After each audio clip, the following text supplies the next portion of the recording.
ஆண்டவரும் இரட்சகருமாகிய இயேசு கிறிஸ்துவின் பரிசுத்தமுள்ள நாமத்தில் உங்கள் அனைவரையும் அன்போடு வாழ்த்துகிறேன். மாலை வணக்கத்தை தெரிவித்துக் கொள்கின்றேன். இந்த மாலை ஆராதனைக்காக ஆண்டவருடைய சமூகத்திலே ஜெபம் செய்வோம். ஒருவராய் அற்புதங்களையும் அடையாளங்களையும் செய்து எங்களை ஆசீர்வதித்து வருகின்ற கிருபை நிறைந்த நல்ல ஆண்டவரே, காலையும் மாலையும் கழிவுற பண்ணுகிறவர் நீர், புதிய நாட்களையும் புதிய அனுபவங்களையும் தருகிறவர் நீர். உம்மை துதிக்கின்றோம், உம்மை ஸ்தோத்திரிக்கின்றோம். கடந்த போல பகல் முழுவதும் உம்முடைய பரிபாலனம் எங்களோடு கூட இருந்தது. இந்த நாளின் மாலை வேளையிலே ஆண்டவருடைய பரிசுத்த சமூகத்தில் நின்று நடத்துகின்ற இந்த ஆராதனையை, இல்லங்களிலிருந்து கேட்கின்ற பாக்கியத்தை எங்களில் சிலருக்கு நீர் தந்திருக்கின்றீர். உம்மை துதிக்கின்றோம், உம்மை ஸ்தோத்திரிக்கின்றோம். இந்த நேரம் எங்களுக்கு மிகுந்த ஆசீர்வாதமாக அமையவும், கர்த்தருடைய வார்த்தைகள் எங்களுக்கு ஆசீர்வாதமாக அமையவும் ஆண்டவர் அருள் தர வேண்டும் என்று மன்றாடி ஜெபிக்கின்றோம். இந்த நாள், இந்த நேரம், இந்த ஊழியம் எங்களுக்கு மிகுந்த ஆசீர்வாதமாக அமையட்டும். இயேசு கிறிஸ்து வழியாய் தாழ்மையோடு வேண்டிக் கொள்கிறோம். ஜெபம் கேளும் கிருபை நிறைந்த நல்ல ஆண்டவரே, ஆமென். நாம் அனைவரும் இணைந்து 317 ஞான பாடலை பாடுவோம். ஞான பாடல் 317, நல் மீட்பர் பட்சம் வெல்லும் இரட்சணிய வீரரே. 317 ஞான பாடல்.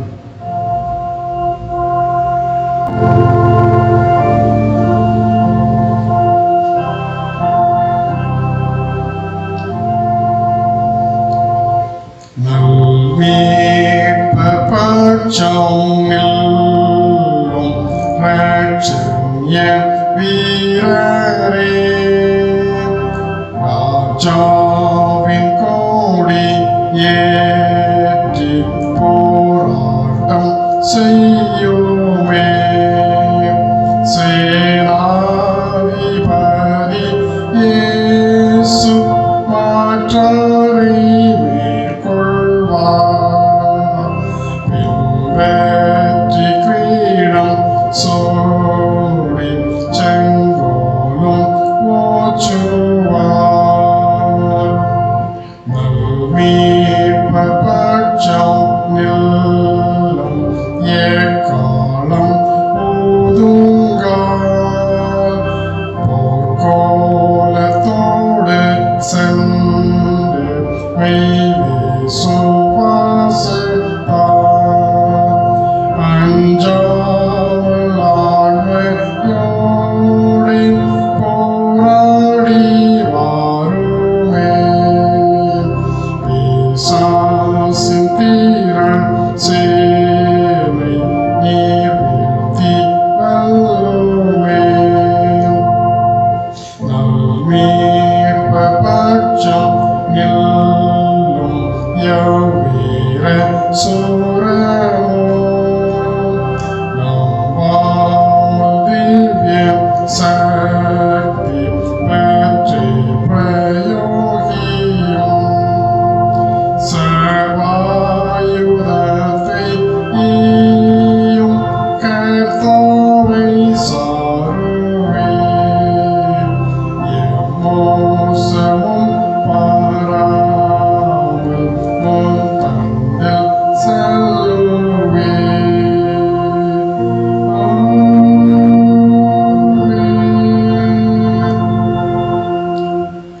முறையாக வாசிக்கும்படி தெரிந்து கொள்ளப்பட்ட திருமறை பகுதி ஏசாயா தீர்க்கதரிசிகள் புஸ்தகம் 35ஆம் அதிகாரம். ஏசாயா 35ஆம் அதிகாரத்தை முறையாக படிக்கலாம்.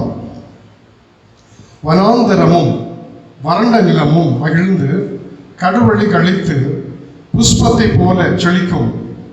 அதுமதியாக செழித்து பூரித்து ஆனந்த கழிப்புடன் பாடும். லீபனோனின் மகிமையும் கர்மேல் சாரோன் என்பவர்கள் அலங்காரமும் அதற்கு அளிக்கப்படும். அவர்கள் கர்த்தருடைய மகிமையும் தேவனுடைய மகத்துவத்தையும் காண்பார்கள். தளர்ந்த கைகளை திடப்படுத்தி தள்ளாடுகிற முழங்கால்களை பலப்படுத்துங்கள். மனமதில்களை பார்த்து நீங்கள் பயப்படாது, திடன் கொள்ளுங்கள். இதோ உங்கள் தேவன் நீதியை சதிக்கட்டும், உங்கள் தேவன் பதிலளிக்கு வருவார், அவர் வந்து உங்களை ரட்சிப்பார் என்று சொல்லுங்கள். அப்பொழுது குருடரின் கண்கள் திறக்கப்பட்டு செவிடரின் செவிகள் திறவுண்டு போகும். மூடவன் மானை போல குதிப்பான். பூமியை லாபம் கம்பீரிக்கும். வனாந்திரத்திலே தண்ணீர்களும் கடவுளில் ஆறுகள் பாய்ந்தும். வெட்டாந்தரை தண்ணீர் தடாகமும் வறண்ட நிலம் நீரூற்றுகளும் ஆகும். வலு சர்ப்பங்கள் தாவரித்து கிடந்த இடங்களிலே புல்லும் கொறுக்கையும் நாணலும் உண்டாகும். பெரும்பாதையான வழி இருக்கும், அது பரிசுத்த வழி எனப்படும். தீட்டுள்ளவர்களை நடந்து வருவதில்லை. அந்த வழியில் நடக்கிறவர்கள் பெரியாயிருந்தாலும் திசை கட்டு போவதில்லை. அங்கே சிங்கம் இருப்பதில்லை, துஷ்ட மிருகம் அங்கே போவதும் இல்லை, அங்கே காணப்படவும் மாட்டாது. மீட்கப்பட்டவர்கள் அதிலே நடப்பார்கள். கர்த்தரால் மீட்கப்பட்டவர்கள் திரும்பி ஆனந்த களிப்புடன் பாடி சீயோனுக்கு வருவார்கள். நித்திய மகிழ்ச்சி அவர்கள் தலைமையில் இருக்கும். சந்தோஷமும் மகிழ்ச்சியும் அடைவார்கள். சஞ்சலமும் தவிப்பும் ஓடிப்போம்.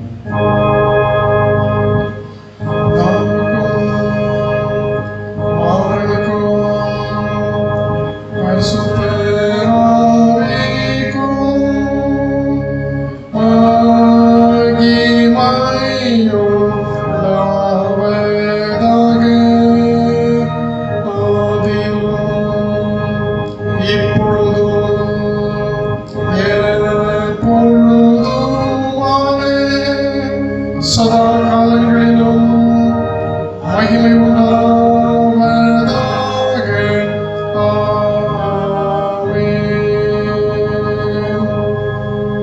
அருள்நாதர் இயேசு கிறிஸ்து கற்றுத்தந்த இறை வேண்டலை பொருள் உணர்ந்து ஏறெடுப்போம். பரமண்டலங்களில் இருக்கிற எங்கள் பிதாவே, உங்களுடைய நாமம் பரிசுத்தப்படுவதாக, உங்களுடைய ராஜ்யம் வருவதாக, உங்களுடைய சித்தம் பரமண்டலத்திலே செய்யப்படுகிறது போல பூமியிலும் செய்யப்படுவதாக. வேண்டிய ஆகாரத்தை எங்களுக்கு தாரும். எங்கள் கடனாளிகளுக்கு நாங்கள் மன்னிக்கிறது போல எங்கள் கடன்களை எங்களுக்கு மன்னியும். எங்களை சோதனைகள் பிரவேசிக்க பண்ணாமல் தீமை நின்று ரட்சித்துக் கொள்ளும். ராஜ்யமும் வல்லமையும் மகிமையும் என்னென்றைக்கு முடியவைகளே. ஆமென். அமருங்கள். வாசிக்கும்படியாக தெரிந்து கொள்ளப்பட்ட திருமறை பகுதி ஏசாயா தீர்க்கதரிசியின் புஸ்தகம் 11ஆம் அதிகாரம் 11ஆம் அதிகாரம் 1ஆம் வசனம் முதல் 9ஆம் வசனம் வரை.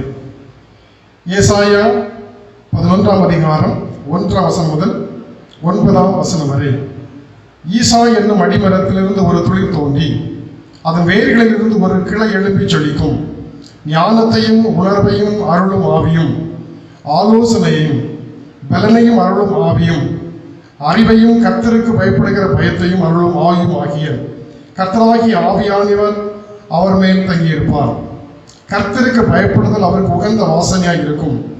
அவர் தமது கண் கண்டபடி நியாயம் தீர்க்காமலும் தமது காது கேட்டபடி தீர்ப்பு செய்யாமலும் நீதியின்படி ஏழைகளை நியாயம் விசாரித்து யதார்த்தத்தின்படி பூமியில் உள்ள சிறுமையானவர்களுக்கு தீர்ப்பு செய்து பூமியை தமது வாக்கின் போலால் அடித்து தமது வாயின் சுவாசத்தால் துன்மார்க்கரை சங்கரிப்பார். நீதி அவருக்கு அரை கட்டும், சத்தியம் அவருக்கு இடைக்கச்சையுமாய் இருக்கும். அப்பொழுது ஓநாய் ஆட்டுக்குட்டியோடே தங்கும், புலி வெள்ளாட்டுக்குட்டியோடே படுத்துக்கொள்ளும். கன்றுக்குட்டியும் பாலசிங்கமும் காளையும் ஒருமித்திருக்கும். ஒரு சிறு பையன் அவைகளை நடத்துவான். பசுவும் கரடியும் கூடிமேயும், அவைகளின் குட்டிகள் ஒருமித்து படுத்துக்கொள்ளும். சிங்கம் மாட்டை போல் வைக்கோல் தின்னும். பால் குடிக்கும் குழந்தை விரியன் பாம்பு வளையின் மேல் விளையாடும். பால் வாழ்ந்த பிள்ளை கட்டு விரியன் புற்றிலே தன் கையை வைக்கும். என் பரிசுத்த பர்வதம் அங்கும் தீங்கு செய்வாரும் இல்லை, கேடு செய்வாரும் இல்லை. சமுத்திரம் ஜலத்தினால் நிறைந்திருக்கிறது போல பூமி கர்த்தரை அறிகிற அறிவினால் நிறைந்திருக்கும் என்பவைகளை வாசிக்கும்படியாக தெரிந்து கொள்ளப்பட்ட திருமறை பகுதி வாசித்து முடிந்தது. கடவுளே உமக்கே மகிமை உண்டாவதாக. நாம் இருக்கிற இடங்களிலே கண்களை மூடி ஜெபம் செய்வோம். அன்பு நிறைந்த நல்ல ஆண்டவரே, நீர் எங்கள் மேல் அன்பு செலுத்துவதற்காக இந்த உலகத்திலே கடந்து வந்தீர். எங்களுக்கு யாருமே இல்லாத சூழல்களிலே, எந்த சூழல்களிலும் பதறி போகின்ற வாழ்க்கை அனுபவத்திலே இருந்த பொழுது, காலம் நிறைவேறிய சூழலிலே நீ இந்த உலகத்திலே கடந்து வந்தீர். இந்த உலகத்தின் மக்களுக்காக பரிந்து பேசுகிறேன். இந்த உலகத்தின் மக்களுக்காக செயல்படுகிறேன். இந்த உலகத்தின் மக்களை நீர் ஆசீர்வதிக்கின்றீர். இந்த உலகத்தின் மக்களுக்கு நீர் அற்புதம் செய்கின்றீர். எங்களுடைய வாழ்க்கையிலும் எங்களை ரட்சித்தீர், எங்களை ஆசீர்வதிக்கின்றீர், அற்புதங்களை செய்து வருகிறீர். உம்மை துதிக்கின்றோம், உம்மை ஸ்தோத்திரிக்கின்றோம். அன்பு நிறைந்த நல்ல ஆண்டவரே, இந்த நாளின் மாலை வேளையிலே இந்த பரிசுத்த ஆலயத்திலே நின்று இறை மக்களுக்காக வேண்டுதல் செய்கிறோம். கர்த்தருடைய நீங்காத பிரசன்னம் அனைத்து குடும்பத்தின் மக்களோடும் நிறைவாய் தங்கியிருக்க வேண்டும் என்று மன்றாடி ஜெபிக்கிறோம். ஆண்டவரே, இந்த நாட்களிலே நாங்கள் சந்தித்து வருகின்ற இந்த கொரோனா, அதனுடைய தீவிரம், அதன் மூலமாக அநேக மக்கள் பாதிக்கப்பட்டுக் கொண்டிருக்கக்கூடிய இந்த சூழலிலே நாங்களும் அவர்கள் மத்தியிலே தான் வாழ்ந்து கொண்டிருக்கின்றோம். அன்பு நிறைந்த நல்ல ஆண்டவரே, சரியான விழிப்புணர்வுடன் நாங்கள் இவைகளை மேற்கொள்ளவும், ஆண்டவரே, நாங்கள் வாழுகின்ற சமுதாயத்தில் இப்படிப்பட்ட கடினங்கள் வராதபடி நீர் காத்துக்கொள்ள வேண்டும் என்று உங்களுடைய சமூகம் பணிந்து நாங்கள் நன்றாடி ஜெபிக்கின்றோம். எங்கள் திருச்சபைக்கு அருகாமையில் வசிக்கிற மக்கள், ஆண்டவரே, இந்த இடங்கள் எல்லாவற்றையும் உங்களுடைய பராமரிப்புகள் நீர் வைத்து நீர் ஆசீர்வதிக்க வேண்டும் என்று மன்றாடுகிறோம். பலவீனத்திலே பலன் தருகிற ஆண்டவரே, திருச்சபையிலே பலவீனமாக இருக்கிற மக்களுக்காக வேண்டுதல் செய்கிறோம். ஆஸ்பத்திரியிலே அனுமதிக்கப்பட்டு வீட்டிற்கு வந்து ஓய்வெடுத்துக் கொண்டிருக்கக்கூடிய அருமையான பெரியவருக்காக வேண்டுதல் செய்கிறோம். கடவுள் தம்முடைய மகனுக்கு உம்முடைய பலனை தாரும். ஆண்டவரே, தம்முடைய மகனுக்கு வேண்டியதான எல்லா பாதுகாப்பையும் பராமரிப்பையும் நீர் கட்டளையிட வேண்டும் என்று மன்றாடி ஜெபிக்கிறோம். நல்ல சுகத்தை, பரிபூர்ணமான சுகத்தை கட்டளையிடும். அவனமாக ஆண்டவரை பார்ப்பனத்திலே பலவீனமாக இருக்கக்கூடிய அன்பு அம்மாவுக்காக வேண்டுதல் செய்கிறோம். கடவுள் தம்முடைய மகளை உம்முடைய பலத்தினால் இடைகட்டி காத்துக்கொள்ள வேண்டும் என்று மன்றாடுகிறோம். அவனமாக ஆண்டவரே, வயது முகிந்த நிலைமையில் இருக்கக்கூடிய ஒவ்வொரு பெரியவர்களுக்காக வேண்டுதல் செய்கிறோம். ஆண்டவருடைய காருண்யம் நம்முடைய பிள்ளைகளோடு கூட தங்கி இருக்கட்டும். உம்முடைய சிறகின் மறைவிலே மறைத்து உம்முடைய கிருபையினாலே தம்முடைய பிள்ளைகளை தொடர்ந்து வழி நடத்த வேண்டும் என்று மன்றாடி ஜெபிக்கிறோம். திருச்சபையின் எல்லா காரியங்களையும் கர்த்தர் பொறுப்படுத்திக் கொள்ளும். ஆண்டவரே, சமாதானமான மகிழ்ச்சியான குடும்ப சூழல்களை ஒவ்வொருடைய குடும்பத்திலே தந்து வருகின்ற நாட்கள் எங்களுக்கு ஆசீர்வாதமாக அமையவும், சீக்கிரமாக தேவாலயங்கள் திறக்கப்படக்கூடிய சூழல்கள் சமுதாயத்திலே நிலவவும் கர்த்தர் கிருபை தர வேண்டும் என்று நாங்கள் மன்றாடுகிறோம். ஆலயம் திறக்காமல் இருக்கிறபடியினாலே நாங்கள் வசதியாக இருந்து விடாதபடி ஆண்டவரோடு பயணம் செய்யவும், ஆண்டவரிலே நிலைத்திருக்கவும், தேவனே நர்மதண்டையில் இன்னும் நெருங்கி சேர்வதே ஆவலந்த பூமியில் என்று பக்தன் பாடுகிறது போல எங்களுடைய வாழ்க்கை அனுபவத்திலே அவிதமான செயல்பாடுகளை செய்து நிறைவேற்ற எங்களுக்கு நீர் உதவி தர வேண்டும் என்று மன்றாடுகிறோம். துதிகன மகிமை உமக்கே தருகிறோம். இயேசு கிறிஸ்து வழியாய் தாழ்மையோடு வேண்டிக் கொள்கிறோம். ஜெபம் கேளும். கிருபை நிறைந்த நல்ல ஆண்டவரே, ஆமென். ஆண்டவராகிய இயேசு கிறிஸ்துவின் பரிசுத்தமுள்ள நாமத்திலே உங்கள் அனைவரையும் அன்போடு வாழ்த்துகிறேன். மாலை வணக்கத்தை தெரிவித்துக் கொள்கிறேன். இந்த நாளின் மாலை வேளையிலும் ஆண்டவருடைய சமூகத்திலே வசனத்தை கேட்பதற்கு நாம் ஆயத்தப்படுகிறோம். நிச்சயமாக கர்த்தர் நம்முடைய வாழ்க்கையிலும் அதிசயங்களையும் அற்புதங்களையும் செய்வார். செவ்விந்தியர்கள் வாழ்ந்து கொண்டிருந்த ஒரு மிக கொடிதான ஒரு இடம், அந்த இடத்திற்கு டேவிட் பிரைனார்ட் என்கின்ற ஊழியக்காரர் கடந்து செல்கின்றார். அவர் அங்கே சென்று அந்த இடத்தை எல்லாம் பார்வையிட்டு ஊழியம் செய்ய வேண்டும் என்று வாஞ்சியோடு இருந்த பொழுது, அந்த ஊரில் உள்ள எல்லோரும் கல்வி அறிவில்லாதவர்களாக இருந்தபடினாலே ஏதோ ஒரு மனிதன் இங்கே வந்து ஏதோ செய்ய போகிறார் என்று நினைத்து அவரை ஈட்டியெல்லாம் எடுத்து அவரை குத்துவதற்காக ஓடி செல்கிறார்கள். அவர் அந்த காட்டிலே ஒரு குடிசையிலே அவர் முழங்கால் படியிட்டு ஜெபித்துக் கொண்டிருக்கின்றார். அங்கே சென்ற பொழுதுதான் ஒரு அதிர்ச்சி காத்து கொண்டிருந்தது. அங்கே அவர்கள் அந்த குடிசையிலே உற்று நோக்கிய பொழுது விஷத்தன்மையுடைய ஒரு பாம்பு ஜெபித்துக் கொண்டிருக்கக்கூடிய இந்த டேவிட் பிரைனார்ட் அவருடைய முகத்தின் பக்கத்தில் சென்று தன்னுடைய நாக்கை நீட்டிக்கொண்டே இருந்தது. கொஞ்ச நேரத்திற்கு பிறகு அது அப்படியே சுருண்டு விழுந்து செத்து போனது. இதை பார்த்த பொழுது அந்த மக்களுக்கு ஆச்சரியம் என்றால் தாங்க முடியவில்லை. இது ஒரு கொடிய விஷமுள்ள பாம்பு. இந்த மனிதர் என்ன செய்தார்? இந்த மனிதர் இப்படிப்பட்ட ஒரு காரியம் செய்வதற்கு என்ன காரணம் என்பதை அறிவதற்காக அவரிடத்திலே பேச அவர்கள் ஆரம்பித்தார்கள். அப்பொழுது அவர் சொன்னார், எனக்காக ஒருவர் இருக்கின்றார், என்னை வழிநடத்துவதற்காக ஒருவர் இருக்கின்றார், என்னை ஒருவர் ரட்சித்தார், அந்த ரட்சிப்பை நீங்கள் பெற்றுக்கொள்ள வேண்டும் என்பதற்காகத்தான் நான் காடு மலைகள் சமுத்திரம் எல்லாவற்றையும் கடந்து உங்களுடைய தேசத்திலே வந்திருக்கின்றேன்.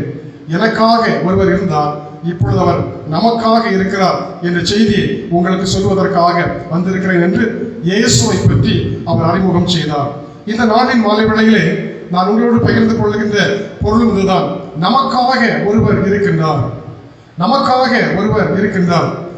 நாம் வாழ்கின்ற இந்த வாழ்க்கை சூழலிலே நாம் எல்லோரும் பல்வேறு கேள்விக்குறிகளோடு தான் அனுதினமும் வாழ்கின்றோம். நம்முடைய முகத்திலே சிரிப்பு இருக்கிறது, ஆனால் அகத்திலே ஒரு பயம் இருக்கிறது. நம்முடைய வாழ்க்கையிலே ஒரு பதட்டம் இருக்கிறது. நம்முடைய வாழ்க்கையிலே பல்வேறு கேள்விகள் இருக்கிறது. ஆனால் இந்த கேள்விகளுக்கெல்லாம் அறிவியல் பூர்வமாகவோ உணர்வு பூர்வமாகவோ பதில் இல்லாமல் இருந்தாலும் நம்முடைய திருமறையின் அடிப்படையிலே நமக்கு ஒரு தைரியம் ஊட்டுகிற செய்தி இருக்கிறது. நமக்காக ஒருவர் இருக்கின்றார். ஒன்று ரெண்டு காரியங்களை திருமறையிலிருந்து வேகமாக சொல்ல விரும்புகிறேன். நம்முடைய வாழ்க்கையின் அனுபவங்கள் எப்படி இருக்கிறது, அந்த அனுபவங்களுக்கு பதில் எப்படி இருக்கிறது என்பதை நான் உங்களோடு பகிர்ந்து கொள்ள விரும்புகிறேன். ஒன்று, பிரசங்கியனுடைய புஸ்தகம் 4ஆம் அதிகாரத்திலே படிக்கிறோம். ஒடுக்கப்பட்டவர்களின் கண்ணீரை கண்டேன், அவர்களை தேற்றுவார் இல்லை, தேற்றுவதற்கு ஒருவருமே இல்லை என்று அங்கலாய்க்கின்ற ஒரு அங்கலாய்ப்பினுடைய தொனியை நாம் இங்கே கேட்கிறோம். நான் ஒரு ஒடுக்கப்பட்டவனாக கண்ணீர் விட்டுக் கொண்டிருக்கின்றேன், ஆனால் என்னை தேற்றுவதற்கு யாருமே இல்லை என்று நாம் பதட்டப்பட்டுக் கொண்டிருக்கின்றோம். ஆனால் ஆண்டவர் சொல்கிறார், பிரைனாட் செவ்வியந்தீர்களுக்கு என்ன கற்றுக் கொடுத்தாரோ அதே திருமறையினுடைய சிந்தனையை நாம் கற்றுக்கொள்ள வேண்டும். நாம் கற்றுக்கொள்ள வேண்டியது என்ன? என்னை தேற்றுவதற்கு ஒருவருமே இல்லை என்று எண்ணுகிற பொழுது நாம் திருமறைகளை படிக்கிறோம் அல்லவா, ஒருவனை அவன் தாய் தேற்றுவது போல உன்னை தேற்றுவேன். ஆண்டவருடைய வசனம் நம்மை தைரியப்படுத்துகிறது. இந்த உலகத்திலே உன்னை தேற்றுவதற்கு நண்பர்கள், உறவினர்கள், குடும்பத்தினர்கள், சமுதாயம், அரசாங்கம் எல்லாம் இல்லாமல் போனாலும் கைவிட்டாலும் உன்னை தேற்றுவதற்கு நான் இருக்கிறேன். ஒருவனை அவன் தாய் தேற்றுவது போல உங்களை தேற்றுவேன். தாய் உயிர் கொடுக்கிறவர்கள், உணவு கொடுக்கிறவர்கள், அந்த மனிதனுக்கு உணர்வு கொடுக்கிறவர்கள். அப்படிப்பட்ட தாயினுடைய அன்பை விட மேலான ஒரு அன்பை வெளிப்படுத்துகின்ற ஆண்டவர் நமக்கு உண்டு. ஒரு தாய் அவனை தேற்றுவது போல நான் தேற்றுகிறேன். என்னை தேற்றுவதற்கு யாருமே இல்லை என்று அங்கலாய்ப்போடு இருக்கக்கூடிய சூழலிலே தாயை விட மேலான அன்புடைய ஆண்டவர் நம்மை தேற்றுகின்றார். அவர் தேற்றுவதற்கு நம்மிடத்திலே கடந்து வருகிறார். இரண்டாவது, விசாரிப்பதற்கு ஒருவரும் இல்லை என்று அநேக வேளைகளிலே நாம் அங்கலாய்க்கின்றோம். சங்கீதங்களின் புஸ்தகம் 142 படிக்கிறோம், என்னை அறிவார் ஒருவரும் இல்லை, என் ஆத்துமாவை விசாரிப்பார் ஒருவரும் இல்லை. என்னை அறிவதற்கு யாருமே இல்லை. சங்கீதக்காரனாகிய தாவீது வேதனையோடு தன்னுடைய அனுபவத்தை சொல்லுகிறார். அபிஷேகம் செய்யப்பட்ட ஆயிற்று, அரசனாக்கப்பட வேண்டும், அரியணையிலே அமர்ந்திருக்க வேண்டியவர் இப்பொழுது பல்வேறு கொடுமைகளை சந்தித்துக் கொண்டிருக்கின்றார். என்னை விசாரிப்பதற்கு யாருமே இல்லை. நான் ஒற்றை ஒரு மனிதனாக, சேனைகள் எல்லாம் இல்லாதவனாக போராடி கொண்டிருக்கிறேனே என்ற உணர்வுடைய வெளிப்பாடை இங்கே காண முடிகிறது. விசாரிப்பதற்கு யாருமே இல்லை. ஆனால் 1 பேதுரு 5ஆம் அதிகாரம் 7ஆம் வசனத்திலே படிக்கிறோம், அவர் உங்களை விசாரிக்கிறவரானபடியால் உங்கள் கவலைகளை எல்லாம் அவர் மேல் வைத்து விடுங்கள். நம்மை விசாரிப்பதற்கு ஒரு ஆண்டவர் உண்டு, என்னை விசாரிப்பதற்கு யாருமே இல்லை என்று அங்கலாய்க்கின்ற அநேக வேளைகளிலே இந்த உலகத்தின் மக்களுக்காக பெருமூச்சு விட்ட ஆண்டவர், இந்த உலகத்தின் மக்களுக்காக கண்ணீர் விட்ட ஆண்டவர், இந்த உலகத்தின் மக்களுக்காக அற்புதம் செய்த ஆண்டவர், தேடி தேடி சென்று அற்புதம் செய்த ஆண்டவர் நம்மை விசாரிக்கிறவராக இருக்கிறார். என்னை விசாரிப்பதற்கு யாருமே இல்லை, நமக்கு ஒருவர் இருக்கிறார், அவர் நம்மை விசாரிக்கின்ற ஆண்டவர். மூன்றாவது, நன்மை செய்வதற்கு ஒருவரும் இல்லை. சங்கீதங்களின் புஸ்தகம் 14 படிக்கிறோம், எல்லாரும் வழி விலகி ஏகமாய் கெட்டு போனார்கள், நன்மை செய்கிறவன் இல்லை, ஒருவனாகிலும் இல்லை. இந்த உலகத்திலே நாம் நன்மை செய்ய வேண்டும், ஆனால் அநேக வேளைகளிலே மற்றவர்கள் நன்மை செய்கிறார்களா என்ற எண்ணத்தோடு மற்ற மக்களை நாம் அணுகுகிறோம். அதில் ஆண்டவர் சொல்கிறார், நீங்கள் உலக பிரகாரமாக பல்வேறு சிந்தனைகள் உங்களை ஆட்டி படைத்தாலும் ஆண்டவராகிய இயேசு கிறிஸ்து நன்மை செய்கிறவராக சுற்றித் திரிந்தார். நண்பர்களிடத்திலே எதிர்பார்த்தால் நீங்கள் தோற்று போவீர்கள், உறவினரிடத்திலே எதிர்பார்த்தால் தோற்று போவீர்கள். ஆனால் இறைவனிடத்திலே எதிர்பாருங்கள், அவர் நன்மை செய்கிறவராக சுற்றித் திரிந்தார். 38 வருஷம் வியாதியஸ்தனாக இருந்த அந்த மனிதனை அவர் தேடி செல்கின்றார். இன்னொரு சமயத்திலே அவர் கண்ணீர் விடுகின்றார். அதே போல ஒவ்வொரு இடமாக நடந்து சென்று நன்மை செய்கிறவராக இருக்கிறார். தன்னை குறித்ததான கரிசனை அல்ல, பிறரை குறித்ததான கரிசனை. தொட்டு சுகப்படுத்துகின்றார், கையை நீட்டு என்று சொல்லி சுகப்படுத்துகின்றார். எழுந்து உன் படுக்கை எடுத்துக்கொண்டு நட என்று சொல்லுகின்றார். உமிழ்ந்து அவருடைய கண்களை பூசி சுகப்படுத்துகிறார். நன்மை செய்கிறவராகவே ஆண்டவர் சுற்றி திரிந்தார் என்று படிக்கிறோம். அவருடைய வாழ்க்கையின் அனுபவத்தை அறிந்திருக்கின்ற நாம் ஆண்டவரை போல இந்த உலகத்திலே செய்வதற்கு அழைக்கப்பட்டவர்கள். அவருடைய பிள்ளைகளாக நாம் வாழ்கிறோம் என்று சொன்னால், ஆண்டவருடைய நாமும் தரிக்கப்பட்டவர்கள் என்று சொன்னால், உண்மையிலே இதை நாம் கடைபிடிக்க வேண்டியது இன்றியமையாதது. ஏனென்றால் நாம் இறைவனுடைய சாயலாக படைக்கப்பட்டவர்கள், the image of God. மாத்திரமல்ல, நாம் இந்த உலகத்திலே படைக்கப்பட்ட பொழுது இறைவன் தங்குகிற ஆலயமான மக்களாக இருக்கிறோம். Temple of God, image of God, Temple of God. அதற்கு அடுத்ததாக sanctified by God, இயேசுவின் இரத்தத்தினாலே சுத்திகரிக்கப்பட்டவர்கள். ஆகவே நாம் இறை மக்கள். மாத்திரமல்ல, இறைவன் தங்குகிற ஆலயம், இறைவனுடைய இரத்தத்தினாலே, இயேசுவினுடைய இரத்தத்தினாலே கழுவி சுத்திகரிக்கப்பட்டவர்கள். ஆகவே இவைகள் அனைத்தும் ஆண்டவரிடத்தில் இருந்து நாம் பெற்றுக் கொண்டிருக்கின்றோம். இவைகளை பெற்றுக் கொண்டிருக்கின்ற நாம் ஆண்டவருக்கு பிரியமாக ஜீவிப்பதற்கு நன்மை செய்கிற மக்களாக இந்த உலகத்திலே வாழ வேண்டும். ஏனென்றால் அவர் நன்மை செய்கிறவராக சுற்றித் திரிந்தார். நான்காவது, ஏசாயா தீர்க்கதரிசியின் புஸ்தகம் 63ஆம் அதிகாரத்தில் பார்க்கிறோம். நான் பார்த்தேன், துணை செய்வார் வருவதும் இல்லை, தாங்குவார் ஒருவரும் இல்லை என்று ஆச்சரியப்பட்டேன். எனக்கு யாராவது துணை செய்வார்களா? நான் சோர்ந்து போய்கொண்டு இருக்கின்றேன், நான் ஒதுக்கப்பட்டவனாக இருக்கின்றேன், நான் ஓரம் கட்டப்பட்டவனாக இருக்கிறேன், நான் வறுமையில இருக்கிறேன், வியாதியில இருக்கிறேன், கஷ்டத்தில் இருக்கிறேன், யார் எனக்கு துணை செய்வார்கள்? இப்படிப்பட்ட அங்கலாய்க்கின்ற சூழ்நிலையிலே ஏசாயா தீர்க்கதரிசியின் புஸ்தகம் 41ஆம் அதிகாரத்தில் படிக்கிறோம். உன் தேவனாய் இருக்கிற கர்த்தராகிய நான் உன் வலதுகையை பிடித்து பயப்படாதே, நான் உனக்கு துணை நிற்கிறேன் என்று சொல்லுகிறேன். ஆண்டவர் நமக்கு துணை நிற்கின்றார். அன்று பேதுரு இயேசு கிறிஸ்து கடலில் நடந்து வருகிற பொழுது நான் நடக்க வேண்டும் என்று சொல்கிறான். அப்பொழுது நட என்று ஆண்டவர் சொல்லிய பொழுது அவன் கடலில் குதித்து அவன் ஒரு ஸ்டெப் எடுத்து வைத்த உடனே மூழ்கின்ற சூழலிலே கர்த்தர் அவனை தூக்கி விடுகின்றார். அந்த இடத்துல அவனுக்கு துணை செய்கின்றார். அமிழ்ந்து போகிற மக்களை பார்த்து அப்படியே நிற்கின்றவர் அல்ல ஆண்டவர், அவர்களை தூக்கி விடுகின்ற ஆண்டவராக இருக்கின்றார். நம்முடைய வாழ்க்கையில் கூட நமக்கு துணை நின்று நம்மை தூக்கி விடுகின்ற ஆண்டவர் நமக்கு உண்டு என்பதை நாம் உணர்ந்து கொள்ள அழைக்கப்படுகிறோம். கடைசியாக, நமக்காக பரிந்து பேசுகிற ஒரு ஆண்டவர். எனக்கு பரிந்து பேசுவதற்கு அல்லது என்னுடைய காரியத்தை பொருட்படுத்தி நடத்துவதற்கு யாருமே இல்லை, யார் எனக்காக இருக்கிறார்கள் என்று அங்கலாய்க்கின்ற அங்கலாய்ப்பை நாம் திருமறைகளை படிக்கிறோம்.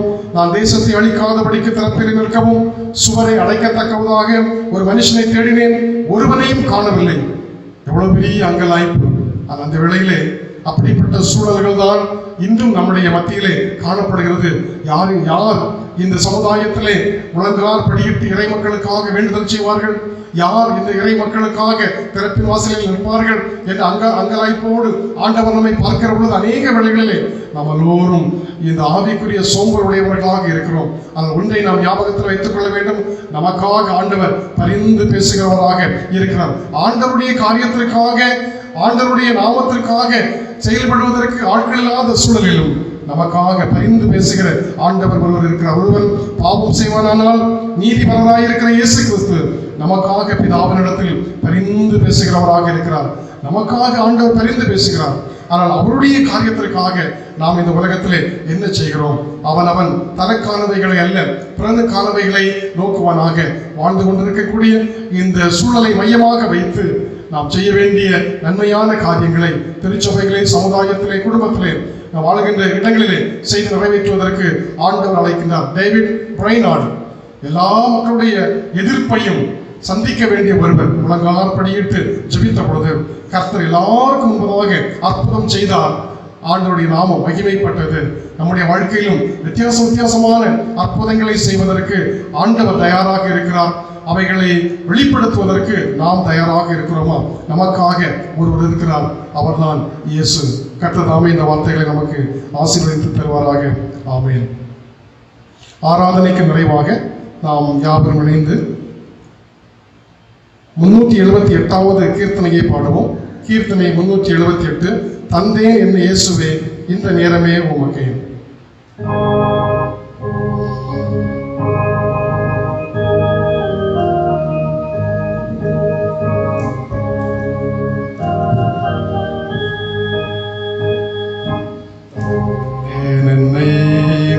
இயேசுவே மேவுமக்கு உந்தனுக்கு ஊழியம் செய்ய தந்தேன் என்னை அருளும் தந்தேன் என்னை இயேசுவே இந்த மேவுமக்கு ஜீவகாலம் முழுவதும் தேவப்பணி செய்திடுவேன் பூவில் கடும் போர் புரிகையில் காவும் உந்தன் கருத்தினில் வைத்து பூவில் கடும் போர் புரிகையில் காவும் உந்தன் கருத்தினில் வைத்து தந்தேன் என்னை இயேசுவே இந்த மேவுமக்கு உந்தன் சித்தமே செய்வேன் எந்தன் சித்தம் ஒழித்திடுவேன் எந்த இடம் எனக்கு காட்டினும் இயேசுவே அங்கே இது போகிறேன் எந்த இடம் எனக்கு காட்டினும் இயேசுவே அங்கே இது போகிறேன் தந்தேன் என்னை இயேசுவே இந்த மேவுமக்கு. ஜெபம் செய்வோம். நமக்காக ஒருவர் இருக்கின்றார், அவர்தான் இயேசு. நம்மை தேற்றுவதற்கு, துணை செய்வதற்கு, பரிந்து பேசுவதற்கு யாருமே இல்லை என்று அங்கலாய்க்கிற வேளைகளே நமக்காக ஒருவர் இருக்கின்றார். நமக்காக பரிந்து பேசுகிறார், அற்புதம் செய்கிறார், அடையாளங்களை செய்கிறார், நம்முடைய எதிர்பார்ப்புகளுக்கு மேலாக நன்மைகளை செய்து கொண்டே இருக்கிறார். நன்மை செய்கிறவராக சுற்றி திரிந்த ஆண்டவருடைய அன்பை ருசித்திருக்கின்ற நாம், ஆண்டவரே நீர் எங்களுடைய வாழ்க்கையில செய்கிற ஒவ்வொரு காரியங்களுக்காக உமக்கு நன்றி சொல்கிறோம். எங்களை தொடர்ந்து ஆசீர்வதியும். கிருபை நிறைந்த ஆண்டவரே, உங்களுடைய அன்பை நாங்கள் தொடர்ந்து ருசிக்கவும், உங்களுடைய அன்பிலே நாங்கள் நிலைத்திருக்கவும், நாங்கள் விசுவாசத்திலே வளர்வதற்கு அது காரணியாக அமையவும் ஆண்டவர் அருள் தர வேண்டும் என்று மன்றாடுகிறோம். இந்த ஆராதனைகளே உங்களுடைய பிரசன்னத்தை உணர்ந்தோம். தொடர்ந்து எங்களோடு கூட தங்கியிருக்கிறோம். இயேசு கிறிஸ்து வழியாய் தாழ்மையோடு வேண்டிக் கொள்கிறோம். ஜெபம் கேளும். கிருபை நிறைந்த நல்ல ஆண்டவரே.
ஆசீர்வாதம் நம்முடைய ஆண்டவராகிய இயேசு கிறிஸ்துவுடைய கிருபையும் தந்தையாகிய கடவுளுடைய அன்பும் தூயாவியானவருடைய திருவுறவும் நம் அனைவரோடும் இன்றும் என்றும் இனி வரும் சதா காலங்களிலும் நிறைவாய் நின்று நிலைத்திருப்பதாக.